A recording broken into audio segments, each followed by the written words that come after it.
This is the ultimate unstoppable force versus immovable object horror matchup, and the winner depends almost entirely on where the fight takes place. Can you say, How long I've been waiting for this? two of the most iconic slasher villains in slasher film history?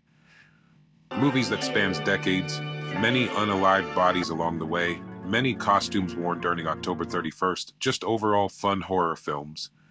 Coming from Haddonfield, the boogeyman, the shape, the man who will walk you down like a prime Roy Jones Jr., one of the most famous Mikes in the world.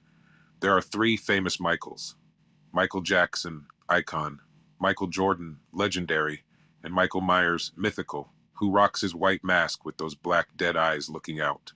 One of the most recognizable faces you will ever come across. Across the way, on a street called Elm, we have Freddy Krueger, also known as Freddy, the horror comedian we didn't know we needed. The one who chases your dreams, but sometimes forgets to chase his own. The one-glove man with sharp razor blades as his weapon of choice. He will literally mess up a wet dream. Who wears his classic green and red sweater and rocks a fedora hat, looking like Red Reddington from Blacklist. With burns over 100% of his body, he's an evil spirit who haunts the dreams of kids whose parents did him dirty in the late 1900s. Now strap in, get that popcorn ready, pop open a Prime, and enjoy this battle. And wait till the end to see who the storyteller has coming out on top. Let's start with the Dream Demon. Freddy Krueger is a vengeful spirit who exists primarily within the dreams of his victims. He can manipulate the dream world at will, creating terrifying and surreal landscapes to hunt his prey. Before he turned into the evil spirit we know of, he was a man who, let's just say, watched kids in the wrong way. Go to one of them Diddy parties, and him and Diddy was in the pool. Mans would have been on the Epstein list. And parents got together, as they should, since the police wasn't doing nothing. Came together like black folks at a cookout, or white people at a pickleball tournament, and chased Petty Freddy to a warehouse and burned, with Fred in it. He said some words like Chucky from Child's Play, and bam, the severely burned, dirty red and green striped sweater wearing, fedora hat rocking, custom-made leather gloves with the blades on it, was born. After that vengeful night, he got back at those folks by going after they kids. Now the powers he possesses, 99.9%, only work in a dream state. He works off fear. Within dreams, he's nearly omnipotent. He can shapeshift, control the environment, summon creatures, and inflict real fatal injuries. If he kills you in your dream, you die in reality. The only way he can be truly threatened is if someone brings him out of the dream world. Knowing that we have him going up against top 3 dead or dead slasher of them all, Mike Myers. If fear no one was a person, Michael is that person.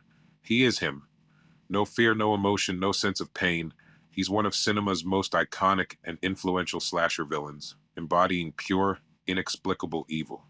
On Halloween night, when he was 6, he straight-bodied his sister, with a kitchen knife the size of his arm, straight poking the honey out that comb. Proceeded to walk outside where his parents was pulling up and never said shit, ever again, not a fucking word. Pure evil. Michael has no clear motive in the original film and its direct sequels. He just goes around delete folks and making them unsubscribe to the channel life. He doesn't speak, grunt, or express pain. He kills simply because he is evil. He is often described as a force of nature or the embodiment of death itself. Freddy comes at you in your dreams, but Mike has superhuman resilience while you're awake trying to fight him. Despite being shot, stabbed, burned, and seemingly killed multiple times across the franchise, Michael consistently returns. He exhibits incredible strength, endurance, and an almost supernatural ability to survive catastrophic injuries and disappear.